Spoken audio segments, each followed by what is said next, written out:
जय श्री कृष्ण। राधे राधे दोस्तों, आज मैं आप लोगों को लड्डू गोपाल की एक बहुत ही प्यारी सी लीला कथा सुनाऊंगी। आशा करती हूँ प्रत्येक दिन की भांति आज की यह लीला कथा भी आप लोगों को बहुत अच्छी लगेगी। दोस्तों, आज की यह लीला कथा बहुत बरसों पुरानी है। मध्य प्रदेश में रहने वाली मंदिरा जी, जिनकी शादी उनके पिता ने 10 वर्ष की उम्र में ही कर दी थी। उस समय हमारे समाज में लड़कियों की शादी बहुत ही कम उम्र में हो जाया करती थी। वह अपने माता पिता की इकलौती संतान थी, एक संपन्न परिवार की बेटी जिनके माता पिता के पास बहुत धन संपत्ति था। परंतु मंदिरा जी की किस्मत में शायद गृहस्थ जीवन था ही नहीं। शादी के कुछ ही महीनों के बाद उनके पति की मृत्यु हो जाती है। उस समय हमारे समाज में विधवा का पुनर्विवाह नहीं हुआ करता था। पति की मृत्यु के बाद वो अपने मायके वापस आ गई। बहुत छोटी उम्र में ही उन्होंने निश्चय कर लिया कि अब बाकी का जीवन भगवान की भक्ति में व्यतीत करेंगी। मंदिरा जी के पिता जमींदार थे, उनकी बहुत धन संपत्ति थी, परंतु अपने बेटी के विधवा हो जाने के बाद वो बिल्कुल टूट चुके थे। परंतु जब उनकी बेटी ने कहा कि अब मैं बाकी का जीवन भगवान की सेवा में गुजार लूंगी, तो यह सुनकर जमींदार साहब बहुत खुश हो गए। मंदिरा जी अपने पिता से भगवान का विग्रह लाने का अनुरोध करती है। उनके पिता जमींदार साहब उनके लिए बहुत ही प्यारे से श्री कृष्ण का विग्रह ला कर देते हैं। जिस तरह मीराबाई अपने गिरधर की भक्ति में लीन रहती थी, उनके प्रेम में लीन रहती थी, उसी तरह से मंदिरा जी भी अपने श्री कृष्ण की भक्ति में लीन रहने लगी। उस समय मंदिरा जी का कृष्ण के प्रति प्रेम देखकर, उनकी सेवा भाव को देखकर सभी लोग आश्चर्य हो जाते थे। पर मंदिरा जी फिर भी श्री कृष्ण के प्रति अपने प्रेम और अपनी भक्ति भाव को कभी भी कम नहीं करती थी। वह निरंतर उनकी सेवा करते रहती थी। ऐसे ही देखते दिन बीत गए। मंदिरा जी भी अब बड़ी हो गई और उनके माता पिता का स्वर्गवास हो गया। पर मंदिरा जी का प्यार और भक्ति श्री कृष्ण के लिए कभी भी कम नहीं हुआ। वो हमेशा बहुत ही प्यार से श्री कृष्ण की सेवा किया करती थी। उनके माता पिता के स्वर्गवास हो जाने के बाद उनके बड़े से घर में वो बिल्कुल अकेली हो चुकी थी। उस घर में बस मंदिरा जी और उनके श्री कृष्ण के अलावा और कोई भी नहीं था। सभी लोग उन्हें कहने लगे कि इतनी बड़ी हवेली में तुम अकेली रहती हो, इससे अच्छा है इसे बेचकर एक छोटा सा घर बनवा लो। पर मंदिरा जी कभी भी अपने पिता के घर को छोड़ने को तैयार नहीं थी। वह अपने श्री कृष्ण के साथ उसी घर में उनकी सेवा करती रही और रहने लगी। ऐसे ही दिन बीत रहे थे। तभी एक सन्यासी बाबा अपने लड्डू गोपाल के साथ भारत भ्रमण करने के लिए निकलते हैं। भारत भ्रमण करने के क्रम में जब वो मध्य प्रदेश पहुँचे तो ठंड इतनी ज्यादा बढ़ गई थी कि वो वहाँ से निकल ही नहीं पा रहे थे और मंदिरा जी के गाँव में ही रुक गए। ग्रामवासियों से उन्होंने बात की और कहा कि मैं अपने लड्डू गोपाल के साथ भारत भ्रमण करने के लिए निकला हूँ, पर ठंड काफी ज्यादा बढ़ गई है, मैं अब आगे नहीं चल पाऊंगा, इसलिए कृपया करके आप लोग मेरे कहीं रुकने का बंदोबस्त करवा दीजिए। वहाँ खड़े गांव के लोग कहते हैं कि जब आप हमारे गांव पहुँच गए हैं तो आपको किसी प्रकार की चिंता करने की आवश्यकता नहीं है। हमारे गाँव की जमींदार की बहुत बड़ी हवेली है, जिनमें उनकी बेटी रहती है, जो श्री कृष्ण की परम भक्त हैं। आप उनके पास चले जाइए। आपके पास तो लड्डू गोपाल है, वो जब उनको देखेंगी तो बहुत खुश हो जाएंगी। वह आपके रुकने का बंदोबस्त भी करवा देगी और आपको किसी चीज की कोई दिक्कत भी नहीं होगी। गांव वालों से सारी बातें सुनकर वो सन्यासी बाबा जमींदार साहिब की हवेली में जाते हैं और मंदिरा जी से आग्रह करते हैं कि ठंड के कुछ दिनों तक वह उनके रहने का बंदोबस्त करा दे। मंदिरा जी बहुत ही सीधी सादी और सरल स्वभाव की महिला थी। वह सोचती हैं कि आज मेरे अहोभाग्य जो किसी संत के चरण की धूल मेरे आंगन में पड़ी है, उनके रहने की सारी जिम्मेदारी तो मैं ही लूंगी। यह सोचकर उन्होंने अपने घर में ही सन्यासी बाबा के रहने का बंदोबस्त करवाया।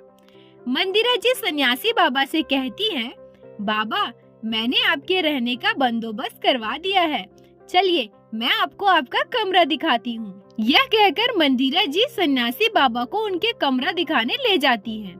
सन्यासी बाबा बहुत ही ज्यादा खुश हो जाते हैं और खुश होकर मंदिरा जी को अपने लड्डू गोपाल की जिम्मेदारी सौंपते हैं। लड्डू गोपाल की टोकरी मंदिरा जी के हाथों में देते हुए कहते हैं कि ये लो बेटा, आज से मेरे ठाकुर जी की जिम्मेदारी मैं तुम्हें सौंपता हूँ।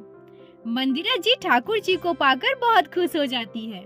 टोकरी को लेकर सीधा मंदिर में जाती है, पर जैसे ही मंदिर पहुंचकर वो टोकरी में से चादर हटाकर ठाकुर जी को बाहर निकालती है तो वह उनको देखकर बिल्कुल ही चौंक जाती है, क्योंकि आज से पहले उन्होंने श्री कृष्ण के अलावा किसी और भगवान के विग्रह के दर्शन ही नहीं किए थे। उन्हें लड्डू गोपाल के बारे में कुछ भी नहीं पता था। लड्डू गोपाल की हाथ की बांसुरी को देखकर वो सोचती है कि यह श्री कृष्ण है, पर ठंड इतनी ज्यादा पड़ी है और ये बाबा तो श्री कृष्ण को बस एक पतली सी चादर उड़ाकर रखे हैं। शायद इसलिए हमारे श्री कृष्ण को ठंड बहुत ज्यादा लग रही है। ठंड की वजह से अपने पैरों को मोड़कर बैठ गए हैं। अगर मैं श्री कृष्ण के पैरों में गरम गरम तेल की मालिश करूं, उनके लिए गरम गरम कपड़े बनाकर पहनाऊं, तो श्री कृष्ण अपने पैरों पर खड़े हो जाएंगे। यह सोचकर मंदिरा जी लड्डू गोपाल के लिए नए नए सुंदर सुंदर गरम पोशाक बनाती है।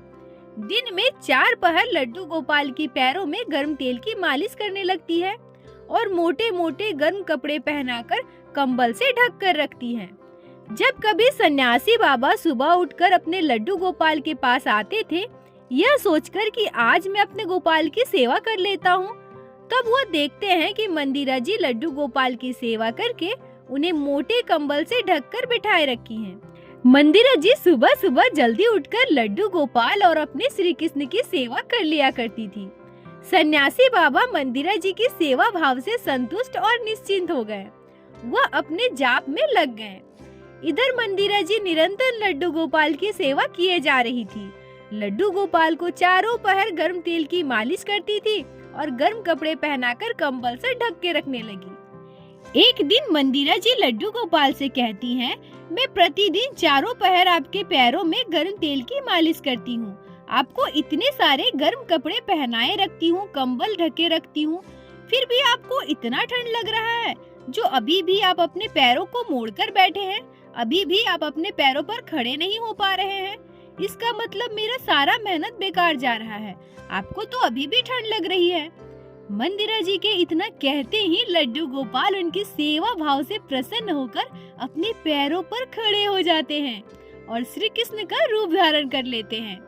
प्रतिदिन सन्यासी बाबा अपने लड्डू गोपाल के दर्शन करने आते हैं, पर जिस तरह से मंदिरा जी लड्डू गोपाल को नए नए कपड़े, गर्म पोशाक और कंबल से ढककर रखा करती थी कि सन्यासी बाबा को कभी पता ही नहीं चला कि उनके लड्डू गोपाल श्री कृष्ण का रूप धारण कर चुके हैं।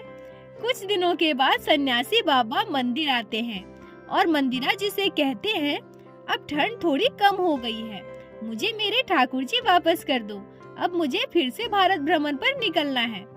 मंदिरा जी कहती है, नहीं नहीं, अभी आपके ठाकुर जी बाहर नहीं जाएंगे, उन्हें तो बहुत ठंड लगती है, अब थोड़े दिन और रुक जाओ, थोड़े दिन के बाद जब पूरी तरह से ठंड कम हो जाएगा तब आप अपने ठाकुर जी को लेकर चले जाना। मंदिरा जी का ठाकुर जी के प्रति इतना प्रेम और आस्था देखकर सन्यासी बाबा कुछ नहीं कह पाते और कुछ दिन और रुक जाते हैं। कुछ दिन बीत जाने के बाद जब थोड़ी थोड़ी गर्मी पड़ने लगती है, तब सन्यासी बाबा फिर से कहते हैं, बेटी अब मुझे मेरे ठाकुर जी वापस दे दो, मैं उनको लेकर अब फिर से भारत भ्रमण पर निकलता हूँ। मंदिरा जी बहुत उदास हो जाती हैं, पर वह सोचती है कि जिनके ठाकुर जी हैं उनके साथ तो जाएंगे ही। यह सोचकर वो मंदिर जाती है और ठाकुर जी को लाकर सन्यासी बाबा के हाथों में देती है। पर सन्यासी बाबा जैसे ही श्री कृष्ण को देखते हैं बहुत ही गुस्सा हो जाते हैं। वो कहते हैं, यह क्या, मैं तो तुम्हें लड्डू गोपाल ला कर दिया था और तुम मुझे श्री कृष्ण दे रही हो। मंदिरा जी सन्यासी बाबा को बहुत समझाते हैं, पर वो कुछ भी समझने को तैयार नहीं थे। इसी तरह से बात बढ़ते बढ़ते वो गुस्सा होकर मंदिर के गुसाई जी के पास जाते हैं। सन्यासी बाबा गुसाई जी को अपनी सारी बात बताते हैं। फिर जब मंदिरा जी अपनी बात गुसाई जी के सामने रखती है तो गुसाई जी सारी बात समझ जाते हैं और वो मंदिरा जी की भक्ति की बात सन्यासी बाबा को समझाते हैं और कहते हैं, ये सब मंदिरा बेटी की भक्ति की वजह से हुआ है कि तुम्हारे लड्डू गोपाल अपने पैरों पर खड़े होकर श्री कृष्ण का रूप धारण कर चुके हैं। ध्यान से देखो, ये तुम्हारे ही लड्डू गोपाल हैं। गुसाई जी और सन्यासी बाबा दोनों मंदिरा जी की भक्ति को कोटि कोटि प्रणाम करते हैं। सन्यासी बाबा कहते हैं, मंदिरा बेटी, भले ही मैं सन्यासी हूँ, पर तुम्हारी जितनी भक्ति तो मैं कभी भी नहीं कर सकता। दोस्तों, मंदिरा जी की भक्ति हमें यह सिखाती है कि किस तरह से हमें अपने ठाकुर जी से प्रेम करना चाहिए। ठाकुर जी के लिए हमारा प्रेम कितना निश्चल होना चाहिए। भगवान की भक्ति हमें बिल्कुल निस्वार्थ होकर करनी चाहिए और हमेशा अपने ठाकुर जी पर भरोसा रखना चाहिए। बोलो बाके बिहारी नाथ की जय, लड्डू गोपाल की जय, जय जय श्री राधे। दोस्तों, आप लोगों को आज की यह प्यारी सी लीला कथा कैसी लगी? अगर वीडियो अच्छी लगी हो तो कृपया वीडियो को लाइक करके अपने दोस्तों के साथ शेयर अवश्य करें, जिससे बाकी भक्त भी लड्डू गोपाल की इस अद्भुत लीला कथा का श्रवण कर सके। और हमारे चैनल को सब्सक्राइब करें, जिससे प्रतिदिन आप लोग हमारे चैनल पे श्री बाके बिहारी श्री लड्डू गोपाल की अद्भुत लीला कथा सुन सके।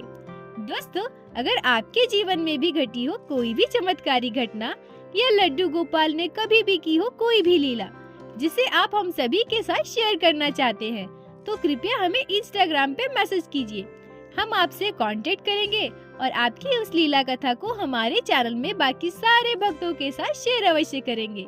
लड्डू गोपाल की कृपा आप पर और आपके परिवार पर यूं ही बनी रहे। राधे राधे दोस्तों।